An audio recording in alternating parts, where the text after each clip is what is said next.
चंपा रुक, सुन रही है? कुछ अजीब सी आवाज आई। हाँ जी, मुझे भी लगा जैसे कोई बुरी तरह कर रहा हो। कहीं कोई घायल तो नहीं?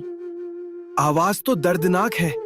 कहीं कोई जंगली जानवर तो नहीं, या किसी बेचारे का शिकार तो नहीं हो गया इस घने जंगल के किनारे?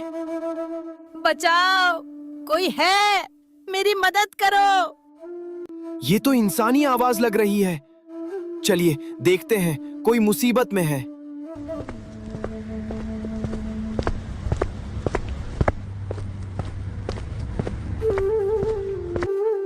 शुक्र है आप लोग आ गए, मेरी मदद कीजिए। हे भगवान, ये घोड़ा बोल रहा है। चंपा भाग, ये कोई मायावी राक्षस है या कोई भूत? डरो मत, मुझ पर विश्वास करो। मैं कोई राक्षस या दैत्य नहीं हूँ। मैं बस एक मुसाफिर हूँ जो अपना रास्ता भटक गया है। तुम्हारी ये दुनिया मेरे लिए बिल्कुल अनजान है। मैं बहुत बीमार हूँ, मुझ में चलने की भी शक्ति नहीं बची। जगदीश जी, देखिए तो इसकी आंखें, इनमें कितना दर्द है। कोई राक्षस इतनी बेबसी से नहीं देख सकता। कृपया मुझे अपने घर ले चलो। मुझे बस थोड़ा भोजन और सिर छिपाने की जगह चाहिए। मैं तुम्हें कोई नुकसान नहीं पहुंचाऊंगा। ठीक है, घबराओ मत, तुम हमारे साथ चलो। जब तक तुम्हारा मन करे हमारे घर रहना, और जिस दिन तुम्हारा मन भर जाए या तुम ठीक हो जाओ, खुशी खुशी अपने घर लौट जाना। चंपा सही कह रही है। अगर तुम मुसीबत में हो तो हम तुम्हें ऐसे मरता हुआ नहीं छोड़ सकते। आओ, मेरा सहारा लो।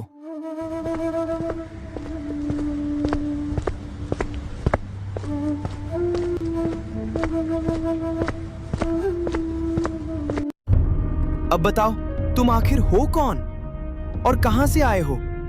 मैंने आज तक अपनी पूरी जिंदगी में किसी जानवर को इंसानों की तरह बात करते नहीं सुना।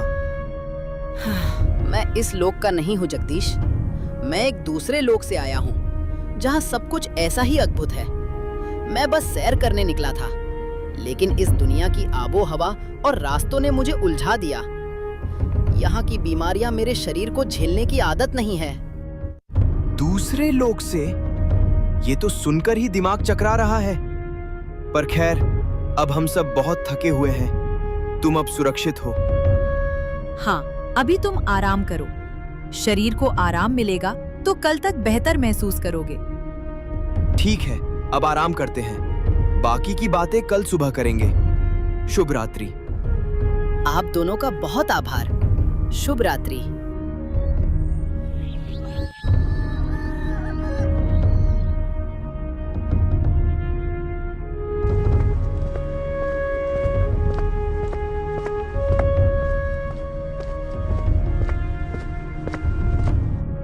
ओ जगदीश, बाहर निकल। बहुत दिन हो गए लुका छिपी खेलते हुए। आज या तो मेरा पैसा निकलेगा या तेरे घर का सामान। माखनलाल जी, थोड़ा समय और दे दीजिए। फसल बस कटने ही वाली है। मैं पाई पाई चुका दूंगा। चुप कर, बहुत हो गई तेरी नौटंकी। हर महीने यही राग अलापता है। अब मेरा सब्र खत्म हो चुका है। अरे, ये घोड़ा कब लाया बे? इतना शानदार जानवर ये तेरे पास कहां से आया? वो मालिक, ये मेरे ससुराल वालों ने दिया है। अभी कल ही आया है। ससुराल वालों ने दिया है? वाह, किस्मत चमक गई तेरी। ठीक है, पैसा नहीं है तो ना सही। जब तक तू मेरा उधार नहीं चुकाता तब तक ये घोड़ा मेरे पास रहेगा। उठाओ रे इसे। नहीं, रुकिए। आप इस घोड़े को हाथ नहीं लगा सकते। ये बीमार है, कहीं का नहीं रहेगा। बीमार है तो मैं इसे ठीक कर लूंगा, पर ये जाएगा मेरे ही साथ।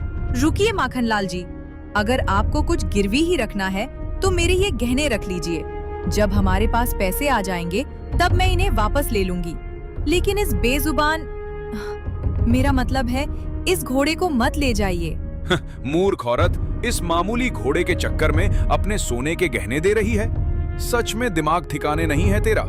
जा लेकर आ गहने। चलो रे, आज तो चांदी हो गई। घोड़ा तो बोझ होता, ये सोना ही सही है। सुनो, अगले महीने फिर आऊंगा। अगर बाकी हिसाब बराबर नहीं हुआ तो फिर खैर नहीं।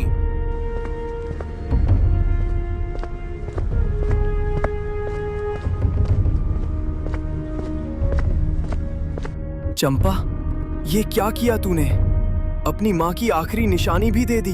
चंपा, तुमने मेरे लिए अपना सबसे कीमती धन त्याग दिया। मैं तुम दोनों की इस दया को कभी बेकार नहीं जाने दूंगा। चुप कर पगले, उपकार कैसा? जब से तू हमारे घर आया है मुझे ऐसा लग रहा है जैसे मुझे मेरा खोया हुआ बेटा मिल गया हो। तू मेरे लिए सिर्फ एक घोड़ा नहीं, अब मेरे बेटे के समान है।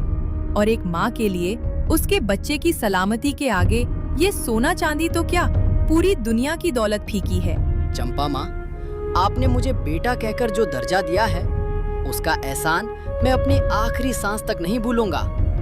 मेरे लोक में वचनों की बड़ी कीमत होती है।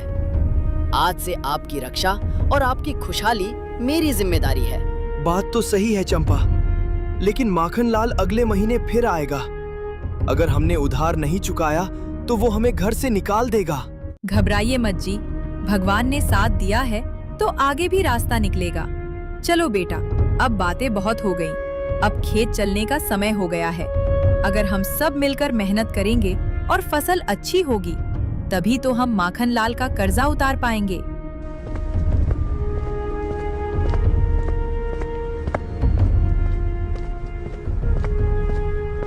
हे भगवान, मुझे माफ करना। बेटी लाडो, मुझे माफ कर देना।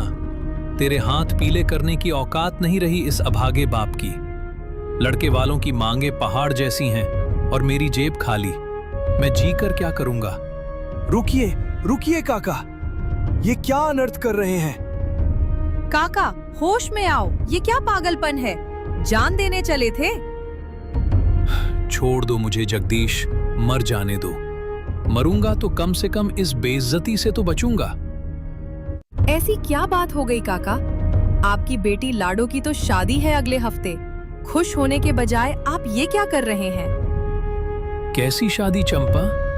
कल रात लड़के वाले आए थे,